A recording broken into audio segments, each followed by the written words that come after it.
memilih atau kalau kita sebelum beli rumah itu kan ini adalah keputusan yang besar. Setidaknya ada 5 hal gitu teman-teman yang menurutku penting. Tapi kalau aku suruh milih sebenarnya enak. Kalau misalkan dari kosong gitu terus kita bangun dari nol. Karena kalau renov itu Ini gue nggak share ke sembarang orang ya, karena ini cuma di Adis doang. Ini bisa nurunin harga pasar gue, maksudnya bisa ada banyak orang nggak pakai ruang sketsa gitu. teman-teman jadi kalian mungkin tahu aku posting gitu kan tentang rumah ceria CR walaupun belum banyak gitu. Dan memang perjalanan untuk membeli dan memilih rumahnya itu lumayan gitu ada pelajaran-pelajarannya. Itu yang pengen aku bagi. Gak selalu apa yang aku terapkan mungkin bisa sesuai sama kalian. Cuma setidaknya aku berharap kalian bisa dapat opsi gitu. Jadi kalian aware apa sih pilihan-pilihan yang kalian akan punya. Nah, Felix sendiri teman-teman itu yang bantuin aku ngedesain rumah gitu.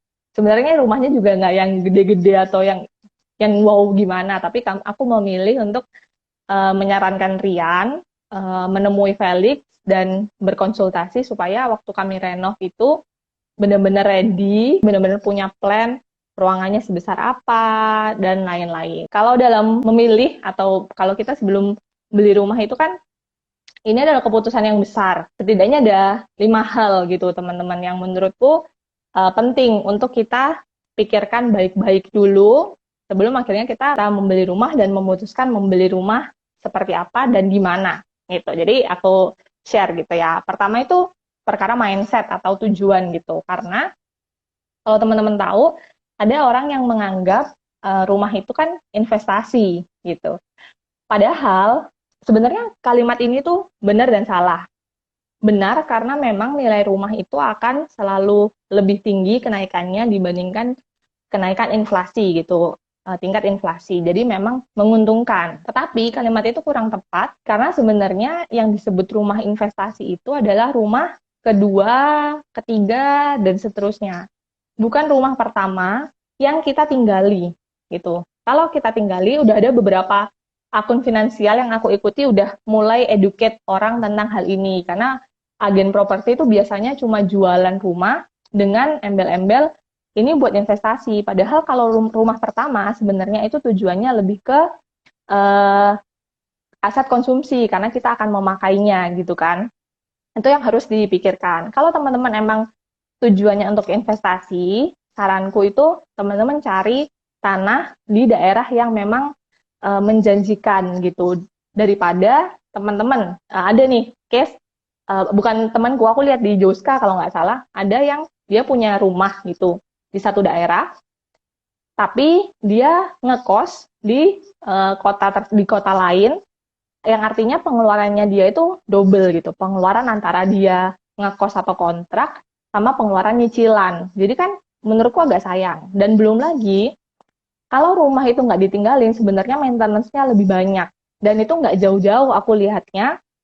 Aku lihat dari rumah di depan rumahku persis, itu rumah yang tidak ditinggali gitu. Dan emang kerasa banget kayak uh, apa lampu 24 jam nyala, terus tembok udah mulai berubah warna, terus ilalang tinggi, jadi kayak nggak kerawat. Nanti sekalinya mau ditinggali pasti akan cukup banyak gitu biaya yang harus dikeluarkan. So kalau teman-teman emang mau beli rumah, saranku emang mindsetnya untuk ditinggali dulu gitu. Kecuali itu udah rumah kedua, tiga dan seterusnya gitu. Nah, udah selesai yang poin pertama, poin kedua setelah udah goalnya atau mindsetnya, teman-teman sadari pilihan-pilihan gitu. Kalau aku sama Rian itu pasti harus membeli rumah karena kami nggak punya pilihan lain karena keluarga kami itu semuanya di Jawa Timur gitu sedangkan kami bekerja di Jakarta sebentar kayaknya aku lebih tinggi lebih baik deh nah sedangkan aku di Jakarta gitu jadi emang pilihannya adalah kami harus punya rumah gitu selain faktor idealis ya emang nggak ada opsi untuk menumpang ke orang tua ataupun mertua. Jadi kalau teman-teman emang tinggal sekota sama orang tua atau mertua, mungkin itu bisa jadikan opsi dan itu sebenarnya nggak salah.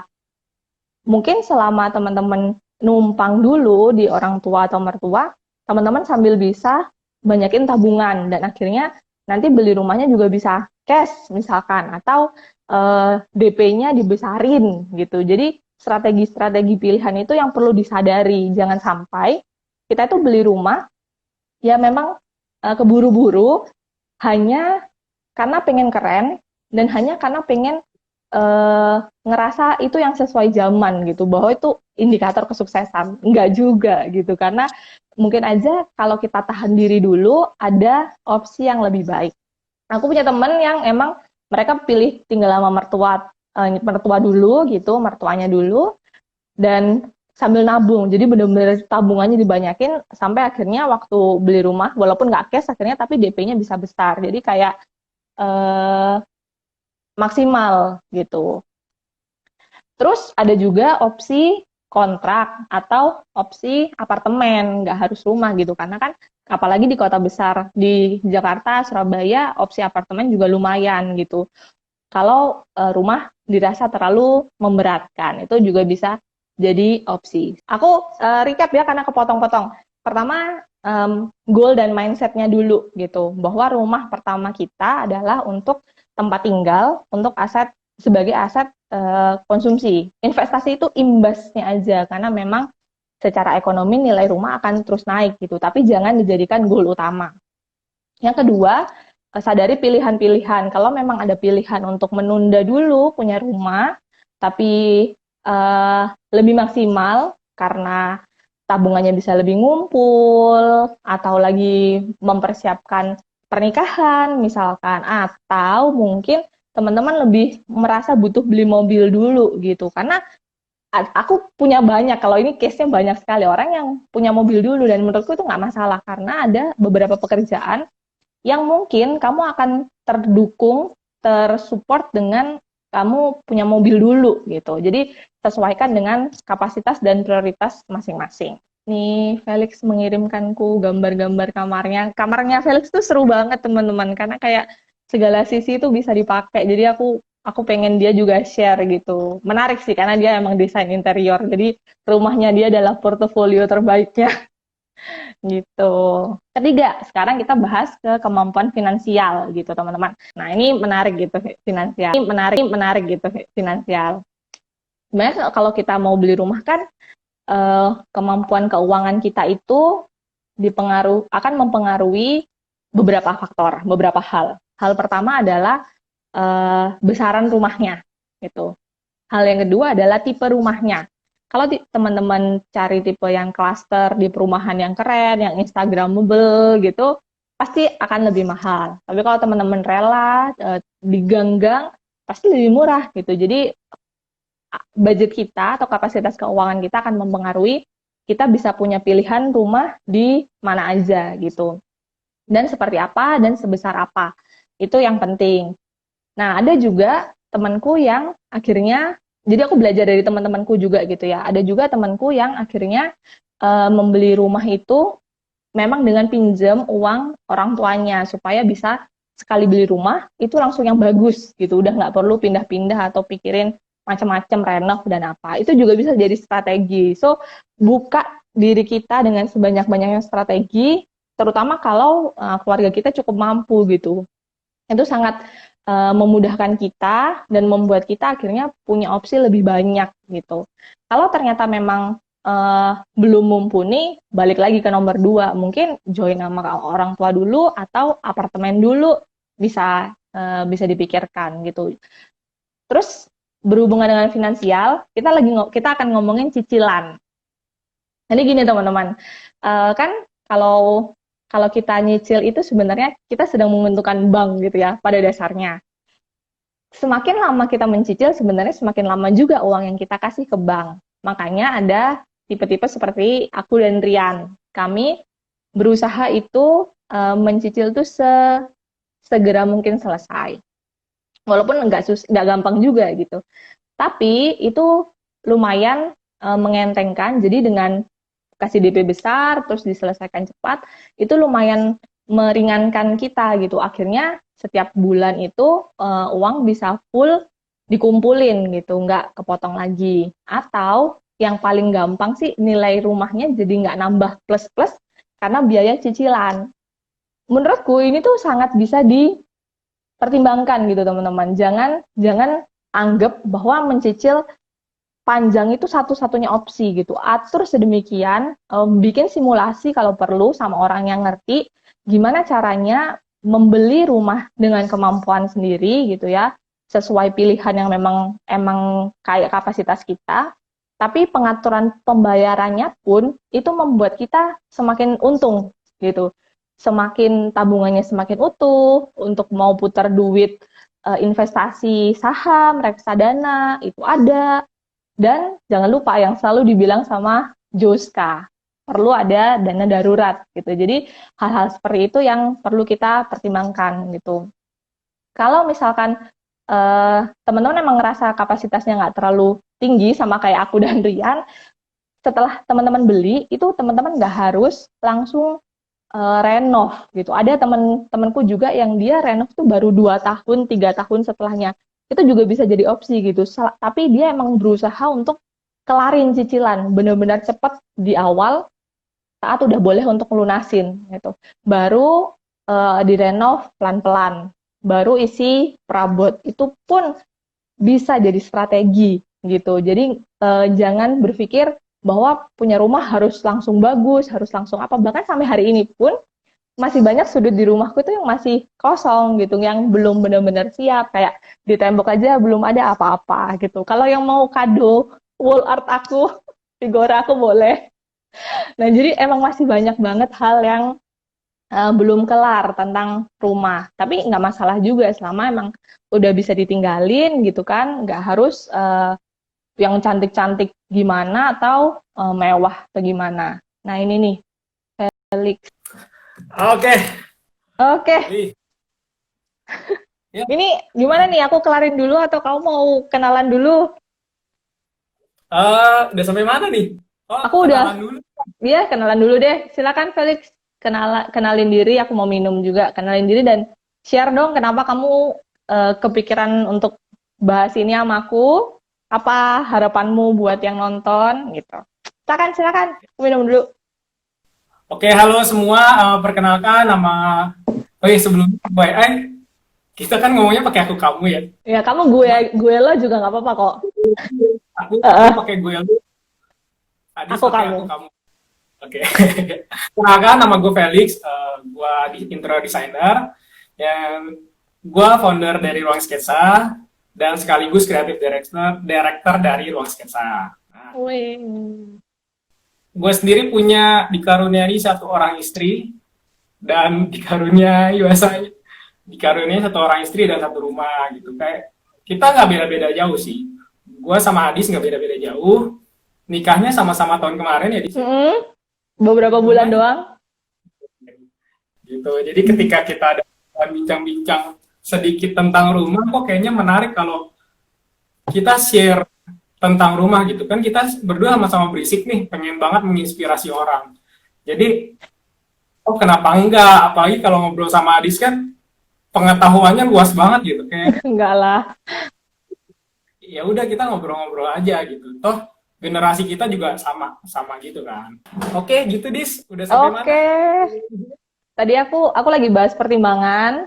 Poin pertamaku tentang rumah. Ada lima poin. Aku udah poin ketiga, Lix. Ku kelarin dulu kali ya. Terus kita dengar cerita dari sisi Felix yang juga beda ceritanya, pertimbangannya sama aku. Bisa kasih wawasan yang memperkaya kalian gitu.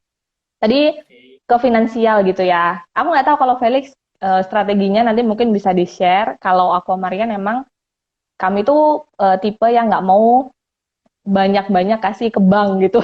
Karena itu agak percuma, jadi agak nyesek gitu kalau punya rumah, beli rumah, cicilnya kelamaan, kita ngasih bank itu lebih banyak. Jadi sebisa mungkin nabung, benar-benar nabung untuk DP-nya gede dan nyicilnya pun sebentar, terus dikelarin gitu. Itu strategi yang... Kenapa? Tetap nyicil ke bank kan ya? Sempat, pasti dong. Kalau bukan anak sultan, nggak bisa Lex beli rumah di Jabodetabek tanpa bank. Oke, oke. Bener nggak? Gitu, teman-teman. Sesuaikan kemampuan finansial kalian. Kalau memang bisa diusahakan kelar cepat, aku sangat sarankan seperti itu gitu. Tapi kalau prioritas kalian emang kalian ngerasa yang penting rumahnya langsung bagus, langsung besar gitu kan. eh aku kayaknya punya waktu bekerja masih lama, masih kuat, gajiku besar. Nggak masalah, karena aku tahu persis ada orang yang gajinya itu wow gitu, dan dia langsung beli rumah di kawasan elit yang wow juga, tapi dia emang memilih mencicil lebih lama dari aku gitu. Padahal kapasitasnya jauh lebih besar dari aku. Jadi balik ke pilihan teman-teman. Tapi secara personal aku lebih menyarankan nyicil itu sebentar aja gitu. Keempat, kita ke lokasi teman-teman. Namanya milih rumah harus sangat mempertimbangkan lokasi. Pertimbangannya satu, kalau di Jakarta dan sekitarnya itu dekat atau enggaknya sama transportasi umum. Itu penting gitu. Supaya tempat kita itu gampang menjangkau kendaraan umum dan ke tempat kerja sendiri tuh nggak terlalu jauh gitu. Sebenarnya mindsetnya gini teman-teman, punya rumah itu untuk mendukung produktivitas kita, bukan untuk justru merepotkan kita. Sebenarnya mindset itu menurutku penting gitu. Setiap pertimbangan harus dipikirin apakah itu akan mendukung produktivitasku, entah itu lokasi, entah itu rumah versus apartemen. Selalu pikirkan itu. Kalau misalkan teman-teman kerja di wilayah yang memang sangat sulit untuk membeli rumah karena harganya selangit, ya udah apartemen dulu. Ternyata dengan apartemen teman-teman lebih produktif, kinerja lebih maksimal. Itu juga sangat baik dan akhirnya nabung semakin banyak karena income naik, bisa beli rumah di satu titik dan bahkan bisa cash gitu kan. So itu lokasi, pertimbangan jalan tol, terus kendaraan umum, dan produktivitas. Nah, aku sendiri teman-teman menambahkan gitu. Kalau ditanya kenapa aku sama Rian memilih Depok, sebenarnya Rian sih yang memilih Depok. Itu karena kami emang suka Jaksel, itu dibandingkan Jakarta Timur dan Jakarta Utara. Tapi beli rumah di Jaksel itu harus sultan gitu. Jadi ya udah harus minggir ke Depok lah. Cuma sambil jalan, sambil udah uh, tinggal gitu, Rian pernah tanya ke aku, gimana, suka nggak tinggal di rumah sekarang gitu. Dan aku jawab suka banget. Bukan masalah bukan masalah yang macam-macam sih, selain transportasi umum, karena lokasiku dekat MRT, dekat Transjakarta, dan dekat stasiun KRL. Tapi ada hal lain, yaitu kualitas udara dan kualitas air gitu. Teman-teman, nah teman-teman penting banget kalau misalkan mau milih rumah, apalagi yang udah di kota besar ya. Kayaknya kalau di kota kecil atau kayak Jogja gitu, kayaknya masih aman deh kualitas air dan udaranya. Tapi kalau di Jakarta itu menurutku pertimbangan yang sangat penting, karena kita nggak pengen kan, kita udah pulang ke rumah capek-capek, terus kita masih harus berurusan dengan air yang keruh, nambahin duit lagi, terus kita masih harus melihat udara yang penuh polusi. Nah itu harus dipertimbangkan. Terakhir sebelum ke Felix, kalau teman-teman udah tahu poin-poin itu dan akhirnya nemu perumahan yang oke, jangan melupakan dua hal. Hal pertama adalah tanya penduduk sekitar. Jadi survei ke penduduk sekitar. Itu yang dilakukan Rian gitu dengan sangat tekunnya. Jadi dia compare beberapa perumahan gitu. Dia tanya ke warga gitu, apakah perumahan ini banjir atau enggak gitu. Apakah perumahan ini macet atau enggak. Terus kalau teman-teman emang naik kendaraan pribadi, kira-kira jalan menuju ke sana itu cukup aman atau enggak. Nah, pertimbangan-pertimbangan kecil seperti itu tuh penting gitu sebelum kita benar-benar memutuskan, oke, aku mau rumah yang itu gitu, dan mengusahakan keuangannya. Yang terakhir, faktor-faktor lain selain survei ke sekitar adalah memutuskan pakai agen properti atau enggak. Nah, nanti mungkin Felix bisa cerita juga tentang ini gitu. Kalau uh, kalau aku nggak pakai, karena emang Rian survei sendiri dan klaster sendiri. Tapi teman-teman jangan anti sama agen properti, karena sebenarnya agen properti itu akan memudahkan kita di sisi pengurusan surat, pengurusan sertifikat, akte tanah, dan macam-macam. Mereka sangat helpful di sana gitu. Kalau teman-teman ngerasa teman-teman tuh sibuk gitu ya, tapi punya uang lebih, menurutku menggunakan jasa agen properti itu sangat menjadi pilihan supaya kesibukan kalian nggak sampai terganggu gitu kan, tapi semuanya tetap bisa kelar. Jadi pakai agen properti itu nggak salah gitu. Jangan judge orang-orang yang bekerja di sana dan jangan anti karena mereka sebenarnya sangat helpful gitu. Oke, itu pertimbangan tentang beli rumah, mindsetnya, pilihan-pilihan yang ada, ketiga finansialnya, keempat lokasinya, dan kelima faktor-faktor lain kayak banjir atau enggak, macet atau enggak, sama pakai agen properti atau enggak. Gitu. Nah, sekarang Felix nih cerita dong, Felix, belum gimana? Itu mau nanya, boleh. Mau nanya dulu, Dis. Boleh. Ya. Tadi udah dibahas belum sih soal kamu pilih kamu kan, lu pilih apartemen atau rumah udah dibahas belum sih? Sekilas. Sekilas ya. Highlight ya. Kayaknya perlu di highlight deh, soalnya banyak orang yang mikirin kenapa nggak Adis beli rumah di Jakarta, beli apartemen di Jakarta dengan harga yang lebih murah, kan lebih murah tuh apartemen dibandingkan rumah. Dibandingkan Adis punya rumah di Depok, gitu kan jauh. Toh Rian juga kerjanya kan di Jakarta juga kan, gitu. Benar. Kenapa sih akhirnya beli rumah? Oh iya, aku belum bahas itu. Thank you, aku baru ingat. Ya. Kami untuk apartemen itu emang sempat jadi pertimbangan gitu. Soalnya kan Rian kerjanya di Jakarta Selatan gitu. Apalagi pas aku udah pindah ke Jakarta gitu. Jadi udah ada opsi apa kita nambah gitu atau apartemen gitu. Tapi sampai akhirnya kita memutuskan tetap rumah dengan mempertimbangkan pertama adalah sebenarnya kalau apartemen di daerah yang oke di Jakarta itu tetap harganya tuh mirip udah sama rumah di Depok. Itu gilanya gitu. Jadi kayak itu ya Tuhan. Aduh itu suram-suramnya fakta. Nah, kedua idealisme aja sih, Lix. Kayak aku sama Rian tipe yang suka berkebun gitu kan, pengen punya tanah untuk bercocok tanam gitu kan. Jadi emang suka rumah nempel, rumah napak gitu dibandingkan apartemen. Gitu. Semoga menjawab yang lain juga. Kalau kamu gimana, Lix? Punya rumahnya nih cari-cari terus pakai agen properti atau enggak, terus gimana perjalanannya? Silakan. Kalau aku sih lebih simpel ya, Dis ya. Puji Tuhan, orang tua ada berkat gitu kan. Gitu kan, orang tua ada berkat. Jadi tadinya tuh aku kepikiran sama kayak orang-orang pada umumnya lah, pengen punya rumah, pakai duit sendiri gitu. Terus makin kesini makin menyadari realitanya agak sulit ya begitu gitu. Memang ada beberapa orang bisa gitu, tapi bisa pun di pinggiran gitu kan. Tapi thanks God-nya aku dapat di Kelapa Gading. Cuman di Kelapa Gading ini puji Tuhannya orang tua dikasih berkat dan pakai duit orang tua dulu. Orang tua pakai duitnya sama dia minjem ke saudara-saudara. Dan gua nyicil ke orang tua gitu kan.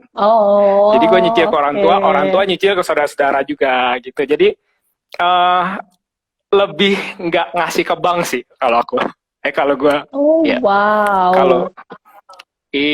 Kalau lo kan mikirnya ya semakin sedikit DP-nya digedein gitu kan. Kalau gue mikirnya cash aja langsung gitu. Jadi nggak usah ada bunga-bunga. Jadi nyicilnya ke orang tua sendiri, bayarnya mau kapan aja juga bisa gitu kan, enak. Thanks God, terima kasih Tuhan, orang tua diberkati, gitu sih Dis. Nah ini kerennya sih teman-teman, makanya aku emang udah ngerasa Felix ini bisa kasih pandangan yang beda banget, karena emang pengalamannya beda. Kalau teman-teman bisa pilih jalannya Felix, aku lebih dukung sih, jadi kita nggak kasih ke bank sama sekali, bank udah kaya. Jadi kita balik ke orang tua. Gitu. Oke, nice, Lix. Terus jadi teman-teman Felix ini punya rumah bagus gitu teman-teman. Silakan kepoin Instagramnya. Nice banget rumahnya. Nah, sekarang kita mau minta Felix. Ini dong Lix share. Kalau misalkan rumahnya kecil nih, nggak terlalu besar kayak rumahku, atau mungkin teman-teman yang lain juga budgetnya hanya bisa yang rumah ukuran kecil gitu. Gimana trik-triknya untuk memastikan semua space kepake dan maksimal gitu. Sama aku punya pertanyaan. Karena aku pakai jasa Mulix desain interior gitu ya. I'm your pasti client. Masih menyesal. Pasti menyesal. Nah, aku tuh ditanya gitu, Liv. Ada Oke, orang yang oke. tanya, dia mau Iya, beli ya. rumah sekitar sini. Dis, kalau pakai jasa kayak gitu, kamu coverage-nya apa aja gitu kan. Terus aku bingung jawabnya kan. Wah, kayaknya waktu itu karena harga temen atau gimana. Jadi silakan Felix cerita. Kalau normalnya itu coverage jasamu itu apa aja. Silakan, Liv. Oke, oke. Oke, pertama kalau ini gue nggak share ke sembarang orang ya, karena ini cuma di Adis doang. Ini bisa nurunin harga pasar gue, maksudnya bisa ada banyak orang nggak pakai ruang sketsa gitu. Ya Iya, udah iya nggak usah pakai benar. ruang sketsa, kalian bisa sendiri. Jadi pertama simple yang kalian harus lakukan kalau misalkan punya rumah atau punya apartemen dan lahannya sempit, kalian tuh harus ngukur coy. Beli beli meteran, beli meteran. Jadi kalian harus ngukur semua bagian rumahnya gitu. Panjang, lebarnya, tingginya juga kalian ukur. Setelah itu ada hal simple sih yang bisa dilakuin. Kalian bisa pakai PPT. Jadi PowerPoint itu di situ Oh. ada line, ya ada Hmm. line kan. Line itu kan ada sentimeternya gitu. Mm-mm. Ya udah pakai aja sentimeter di situ. Misalkan kamarnya panjangnya 300 cm, ya udah 300 cm tulis di PPT gitu PowerPoint. Udah tulis aja gitu, buatin kotak, terus kalau misalkan ada ranjang, dibuatin kotak, ranjang kan 2 meter kali 1,8, dibuatin kotaknya, terus ada kursi dibuatin kotak, gitu aja. Jadi dari situ kalian bisa ngotak-ngatik sendiri. Pakai PowerPoint kan gampang tuh, tinggal Mm-mm. diklik, terus di drag-drag Drag. kemana-mana, itu kan sesimpel itu kan. Saat kita kuliah kan, saat kita sekolah kan juga belajar kayak gituan. Begitu, itu yang pertama. Yang kedua, kalian ukur pundak kalian masing-masing. Khususnya Oh gitu. cowok ya. Iya. Kalau cewek, Hmm. kalau cewek kan pundaknya lebih lebih kecil ya dibandingkan cowok ya. Nah, kalau Mm-mm. cowok ini supaya kita tahu pergerakan orang itu flow-nya tuh berapa sentimeter sih butuhnya gitu. Karena biasa Hmm. rata-rata tuh 40 sampai 60 cm. Kalau cewek sih 40, kalau cowok udah nggak gitu muat sih 40. Muatan 50 sampai 60 gitu. Nah, Hmm. terus kalau kalian udah tahu jalannya, kalian udah bisa lokasi-lokasiin deh itu furniture-furniturnya di mana gitu. Nah, ini aku mau kasih lihat kamar aku ya. Ini baru pertama kalinya loh di masuk Nice loh kamar. ini, aku senang sekali. Silahkan teman-teman Ini ya. amati kamarnya Felix yang penuh kotak Ini Doraemon. pakai pakai nah ini kita masuk ya. Bisa nggak sih, Dis? Bisa Ngelek-ngelek lihat-lihat. ya? Lihat Agak ya. nggak apa-apa. Nah, ini kasurnya, nah ini penampakannya. Ya, itu fotoku, Hmm. nggak penting sih. Ya, oke. Nice Terus loh. Terus. kalian bisa lihat di sini. Di sini kan nggak ada. Kalau ini kan jalannya sempit, cuma 40 cm. Kenapa dibuat kayak gini? Tapi tetap luas gitu. Gue juga masih bisa lewat tuh. Karena ini nggak ada hubungannya sama sama bahu sih. Jadi kan ini cuma sebatas Hmm. sepinggang doang. Nah. Jadi kalau kalian punya furniture yang pendek, kalian buat jaraknya cuma space 40 cm juga nggak masalah gitu. Gitu. Terus kalian bisa maksimalin juga di bawah kasur misalnya. Ini kasih kasih rak-rak gitu loh laci-laci. Ini akan memudahkan. Karena biasa kalau ruangan sempit kan identik dengan kebutuhan storage yang banyak ya. Perlu Betul. kebutuhan storage yang banyak di dalamnya. True. Gitu. Jadi ini udah ada storage. Pokoknya sesuaikan dengan kebutuhan kalian lah. Kayak misalkan di sini di atas tempat tidur, sorry ini belum ditempelin karena tadinya mau warna abu-abu di sini. Cuman masih nyicil dulu. Oh, baiklah. Ini kami taruh remote di sini ya. Tuh, jadi bisa enak. Dan kami punya satu remote sendiri yang buat mati lampu gitu kan. Jadi kalau mau tidur tinggal matiin lampu aja. Itu ide banget sih ngasih masukan ke dalam. Itu sempat jadi pertimbanganku sama Rian juga, kepengenanku karena lumayan buat kita taruh-taruh tanpa harus kasih rak atau apa. Jadi temboknya dimasukin ada sisi yang masuk gitu, dan yang di sisi itu kita buat taruh-taruh barang. Kalau di kamar mandi kita bisa taruh sabun, shampoo dan lain-lain tanpa kita harus nambah rak tempel. Itu solusi banget dan di Pinterest hal itu tuh cukup banyak. So belakangnya kamar tuh gimana? Aku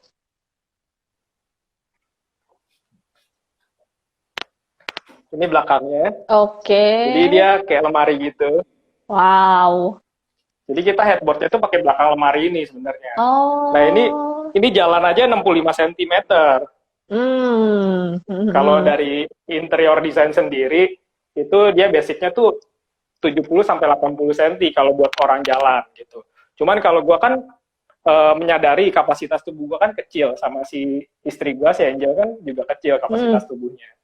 Jadi kami 65 cm pun juga nggak masalah gitu, masih luas. Dan Oke. perbanyak pakein kaca-kaca kayak gini, cermin. Perbanyak pakein cermin.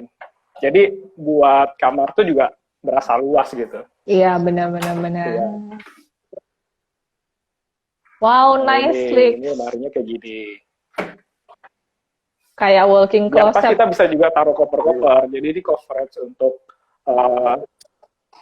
storage-nya gede gitu. Nah, yang menarik lagi ini gue buatkan khusus untuk istri gue sih. Asik, enaknya nih. Tercinta. Nah, di bawahnya ini kan bisa buat storage,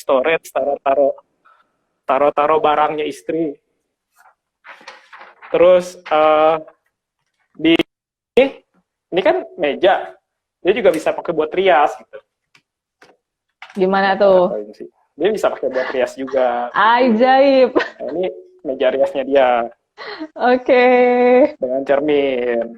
Wow. Jadi bisa dipakai buat ngerjain planning. Biasa aku buat planning di sini. Jadi nggak ada space yang memang kelewat gitu. Maksudnya semuanya kepake lah. Lorong-lorong pun juga aku pakai. Mungkin itu doang yang bisa aku share. Jadi kalau misalkan kalian punya ruangan, itu satu. Yang pertama, ukur dulu ruangannya. Yang kedua, ukur bahunya, seberapa muat masuk jalannya.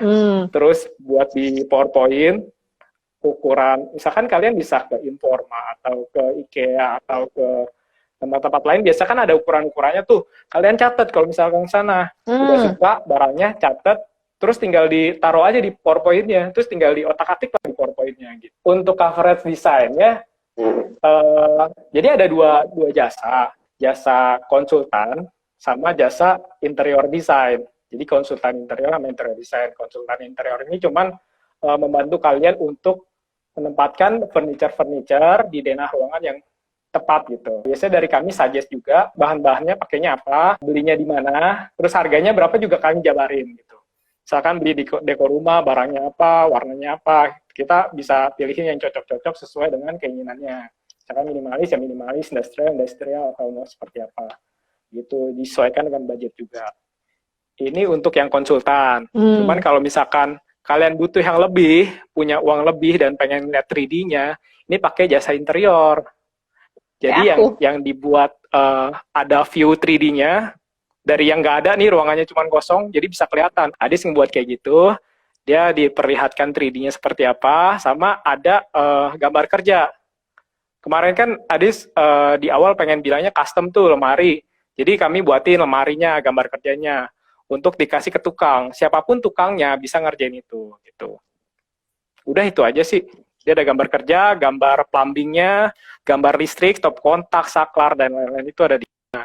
Nah, itu. So, teman-teman,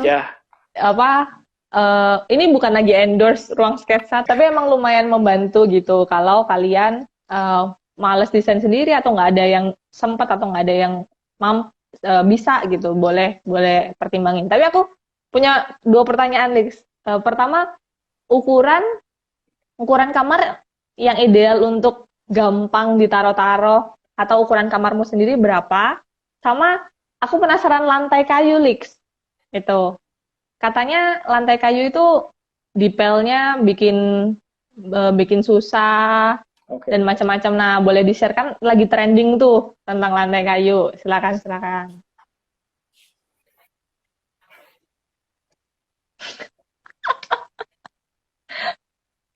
Ya, ini pertama aku jawab lantai kayu dulu ya. Boleh. Ini lebih gampang, ada barangnya di sini langsung kan tuh.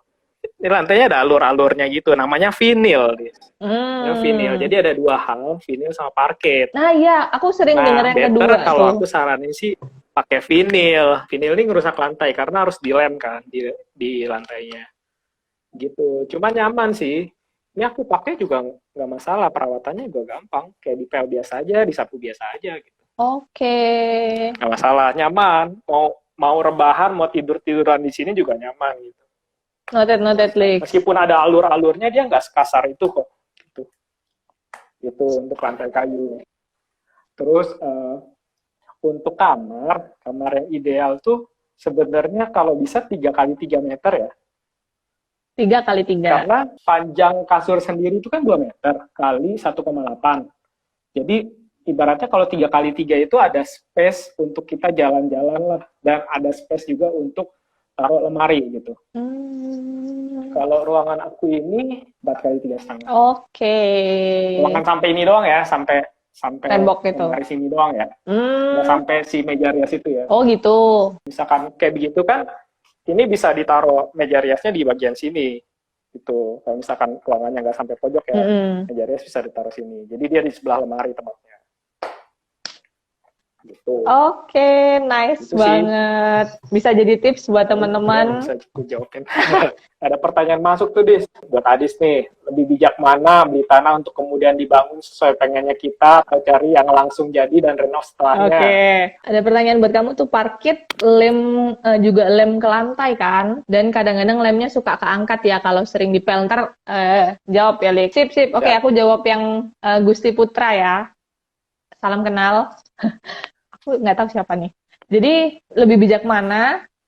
Menurutku bukan bijak atau enggak sih, tapi preferensi gitu. Tapi kalau aku suruh milih sebenarnya enak. Kalau misalkan dari kosong gitu, terus kita bangun dari nol. Karena kalau renov itu, teman-teman percayalah banyak PR-nya gitu. Karena udah ada sekat-sekatnya, warna catnya masih harus kerik dan macam-macam. So jauh lebih baik kalaupun bahkan kalau teman-teman punya budget lebih dari bentuk bangunan asli bongkar abis terus diriin baru yang sesuai sama desain. Menurutku itu gitu. Itu untuk menjawab Gusti Putra. Tapi emang kadang-kadang kalau cari tanah, kalau biasanya tuh bukan di klaster kan, sedangkan kalau aku emang lebih prefer itu di klaster gitu. Jadi preferensiku lebih ke sana. Ya akhirnya agak susah kalau emang dari tanah gitu. Jadi harus tetangga juga bisa ngobrol ya. Betul sekali. Aku lebih prefer beli yang dari nol juga. Jangan direnov deh. Kalau renov pun dirombak dulu aja, dijebolin aja dulu semuanya baru dibuat baru lagi gitu. Karena aku juga kayak gitu. Gua juga begitu, direnov rombak total dulu. Nggak dirombak terus langsung direnov gitu. Itu susah banget soalnya. Harus maksimalin tempat dan lain-lainnya sama tiangnya segala. Terus kalau lantai parket, lantai parket itu juga dilem. Bisa dilem, bisa enggak sebenarnya. Cuman emang alangkah baiknya dilem supaya dia nggak gerak-gerak gitu. Cuman kalau nggak dilem juga bisa. Cuman kalau parket itu memang bisa agak-agak naik gitu, melengkung-melengkung. Karena parket itu kan gimana ya, datar gitu, kaku gitu loh. Kalau misalkan si vinil ini kan bentuknya karet, luwes, jadi dia bisa melengkung-melengkung. Luas, ya betul. Gitu, jadi dia nggak gampang keangkat-angkat, gitu sih. Oke, nice. Oke. Udah 10 menit lagi. Udah hampir sejam. Iya, hampir sejam nih. Aku share tentang beberapa regretku ya, sebelum nanti Felix mungkin bisa share kira-kira dari perjalanan dia beli rumah dan sampai sekarang udah tinggal di sana udah berapa lama, Lex? 6 bulan berarti. 8 bulanan, apa yang dipelajari gitu. So, aku tuh punya beberapa regret gitu, teman-teman. Yang aku pernah share juga ke kalian yang juga nonton di sini gitu. Pertama itu gara-gara emang kami tuh kejar cepat lunas gitu ya. Akhirnya kami tuh waktu itu memilih size yang paling kecil dan kayak sayang gitu. Padahal kalau misalkan mungkin sabar bisa lebih gede, tapi lama-lama aku menyadari gini sih, kayak dulu keputusan itu tuh keputusan yang terbaik bagi kami gitu, karena kapasitasnya emang masih segitu gitu. Kalau sekarang puji Tuhan udah membaik, bukan berarti jadi alasan untuk menyesali yang waktu itu. Tapi kalau teman-teman emang tapi aku tetap share ini supaya teman-teman juga aware kalau emang teman-teman ngerasa ada jenjang karir di tempat kerja sekarang, pemasukannya akan bertambah dan lain-lain, it's okay juga kalau berpengharapan terus pilih rumahnya yang emang lebih besar atau di lokasi yang lebih bagus gitu. Jadi jangan cuma ngelihat yang hari ini gitu, juga lihat kemungkinan-kemungkinan ke depan. Walaupun sebenarnya itu nggak pasti juga ya, kayak COVID sekarang, siapa yang nyangka gitu perekonomian jadi macam-macam gitu. Itu pertama penyesalanku. Penyesalan yang kedua adalah uh, interior akhirnya kami itu nggak custom kecuali kitchen set gitu. Dan itu jadi pelajaran gitu teman-teman buat kalian. Kalau kalian emang bandingin harga, custom itu kayaknya selalu lebih mahal. Tadi Felix boleh koreksi sih, tapi setahuku selalu lebih mahal kalau custom. Betul, betul, betul. Cuma custom itu sangat bagus untuk memanfaatkan ruang gitu. Jadi ngepas banget, bisa serbaguna. Dan ada faktor yang kedua, kenapa custom itu lebih enak gitu. Yang aku sesali gitu. Custom itu sangat menghemat waktu teman-teman. Karena teman-teman nggak perlu hunting ke Informa terus, hunting ke Fabelio terus, jadi sangat menghemat waktu gitu.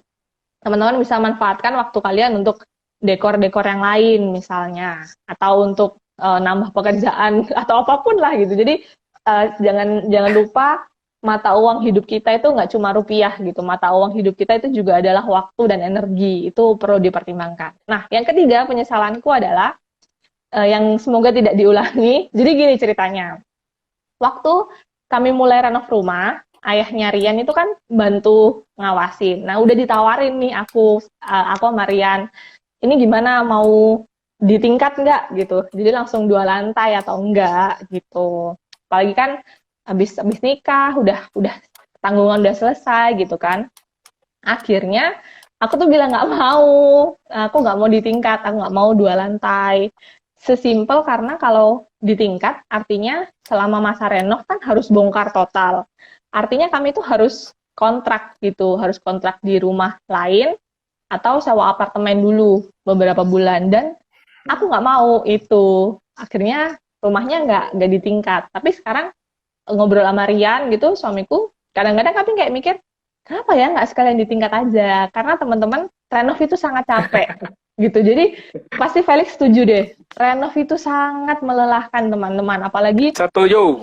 ya kan, apalagi tukang itu bisa sangat mut-mutan, apalagi tukang itu bisa sangat drama, sangat, aduh bener deh etos kerjanya itu kita nggak bisa tebak gitu. Makanya kalau bisa, renov itu sekali langsung bener-bener total 5-10 tahun itu nggak usah renov lagi. Itu jauh lebih baik, karena itu menghemat waktu dan menghemat biaya. Kalau kalian rasa, wah kayaknya belum cukup uangnya, mending ditunda dulu gitu renovnya.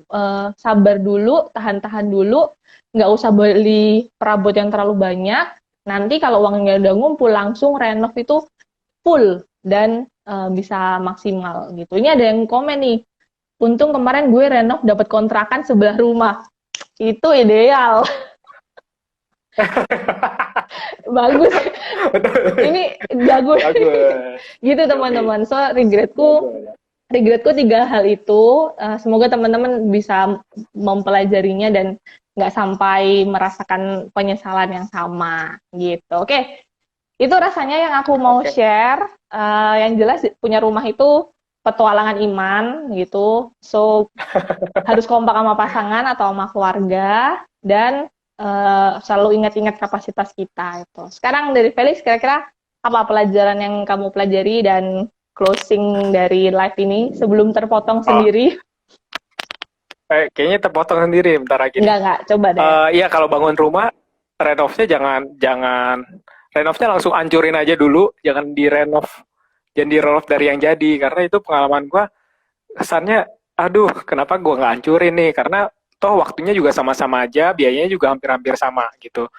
Terus closing statement dari gua, kalian semua bisa kok jadi interior designer gitu, nggak cuma dari interior designer doang, nggak usah pakai ruang sketsa juga bisa nggak desain. Sekarang Pinterest juga banyak, Google juga banyak, kalian bisa lihat-lihat cari-cari di sana, lihat tonton warnanya juga yang bagus-bagus kayak gimana, itu bisa disesuaikan. Kayak yang tadi gue kasih tahu, bisa dilakukan kayak gitu aja. Kalau misalkan kalian nggak punya waktu dan bingung-bingung, kesulitan ngerjainnya, baru pakai ruang sketsa. Kalau enggak ya udah kerjain aja sendiri. Itu gampang kok gitu. Udah sih closing statement dari gue gitu aja. Semoga banyak hal yang bisa didapat. 5 detik lagi akan off, sudah di reminder.